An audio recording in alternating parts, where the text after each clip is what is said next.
back to our channel, The Foreigner. In this video, I want to start to explore what's really going on with Johnny Somali and Vitaly, the other YouTuber stuck in the Philippines. Yes, who's following on whose footsteps? Is it Johnny Somali or Vitaly? And I'm gonna explore that part. I'll give you a few hints, a few comments about what's really going on with Johnny Somali following Vitaly's footsteps. As far as we know, right, the latest is that Johnny Somali is still facing trial in South Korea. But there are different stories, of course. The story are very much relatively different, but how they intertwine each other. Who's following what script, and that's what we're going to explore today. Remember that both countries, the Philippines, where Vitaly is stuck in jail basically, waiting for trial, and South Korea, Johnny Somali, another YouTuber, in trouble, right? He has a long history of felonies back home in the States, and well, both have chosen the path of YouTube, right? That we know that, and they are, of course, in their own way, they are very much original. They're much creative. I mean, you can be creative, but still, be on the edge with the law, and that's what these two personalities. What I would say that with multiple personalities, they both have. I mean, if you put them together in one place, 10 different personalities will come out. Think about just how explosive that could be. Put Johnny Somali and Vitaly on the same place.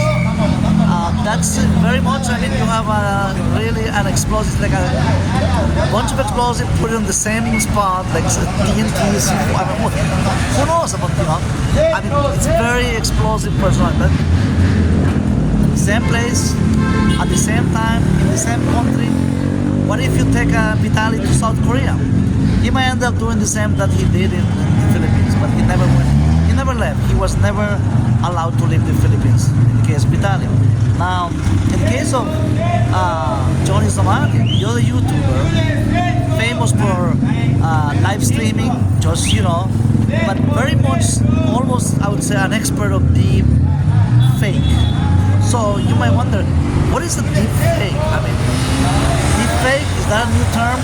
Yes, it's been popular during the last, I would say, 10 years, because it has to do with, of course, technology and how you manipulate technology to for your own advantage.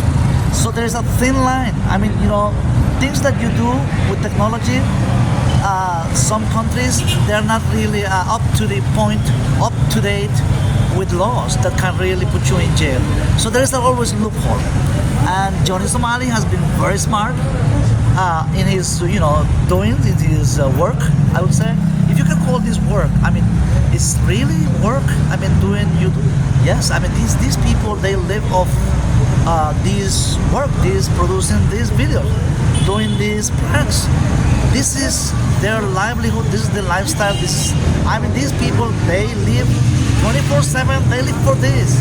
It's like almost, I would say, an addiction for being on screen. I mean, being followed. I mean, and guys, when we talk about these two guys, Johnny Somali, the YouTuber who is who's in South Korea in a quagmire, never been. I mean, he's not allowed to leave. He just posted there again, and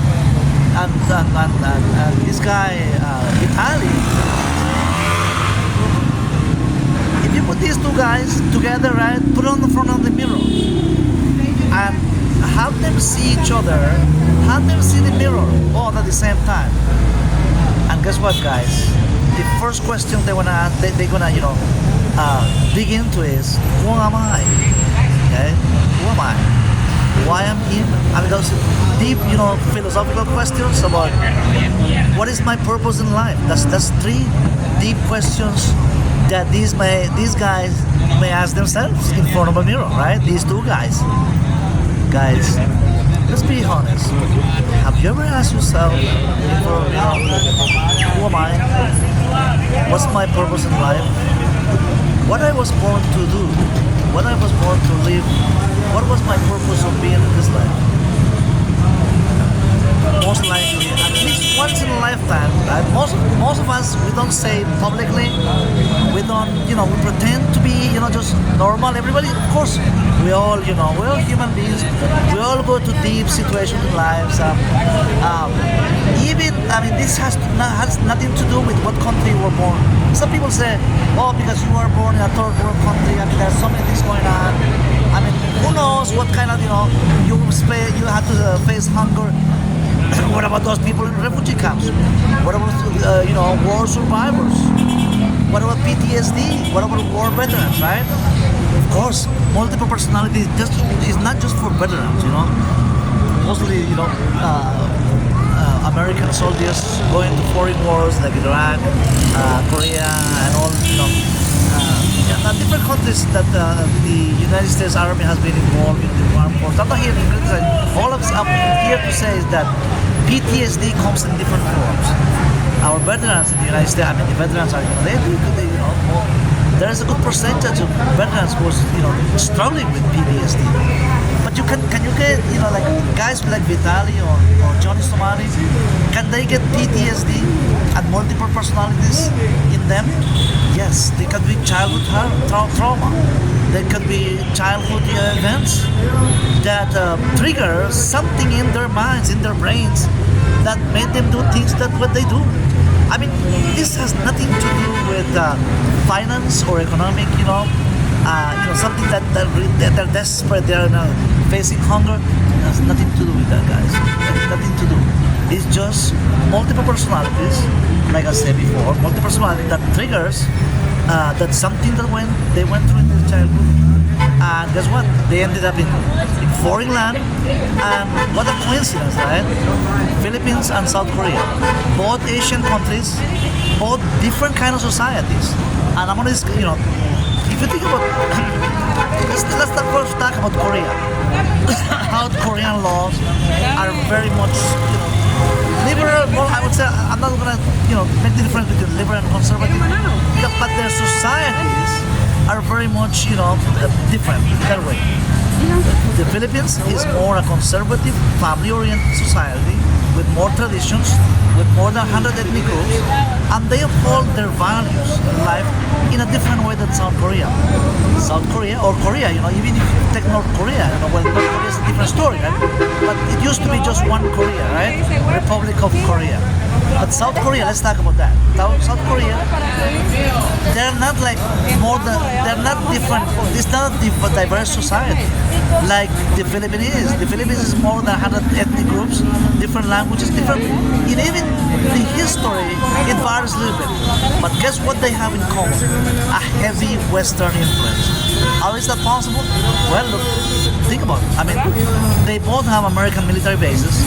They both have kind of, the Western kind of style democracy.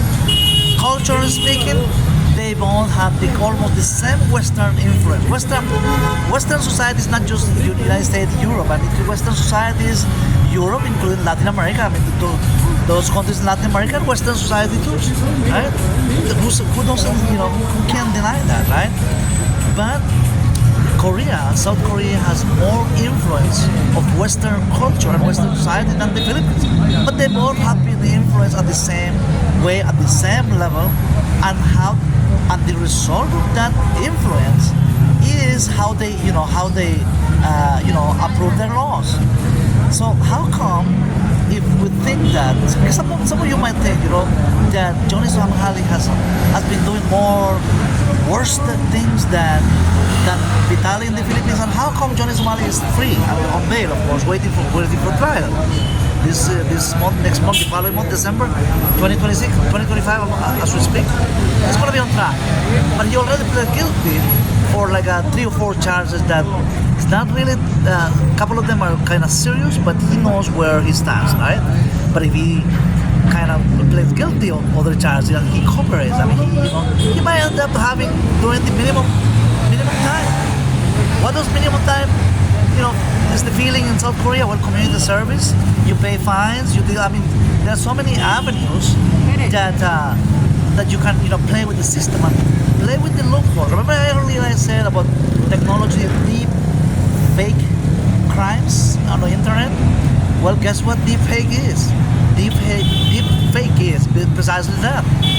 Things that, I mean, you can manipulate videos, you can manipulate artificial intelligence on your favor to make people believe something that is not real. Is it real what I'm doing right now? You see all these people passing by nearby me, and the whole noise, the audio, it's real, and you can prove it. Technologically, you can you can have a forensic tech guy, and you can prove this is original content, just like following YouTube regulations and rules, guys. This is very much original, very 100% original on my on my tech, on my views, on my opinions. But deep fake is that you can manipulate for profit, manipulate and make believe people that something that is not. So that false narrative accusing people of something that they are not is a crime. So it's like am I accusing anybody here in this video? No. I'm just making a comment, having a video about two public personalities. Two different public personalities in which they have they facing a legal system in Southeast Asia, and how one of them is following basically the other footstep. Who does it more? Who does it violate the law more than the other one? So guys,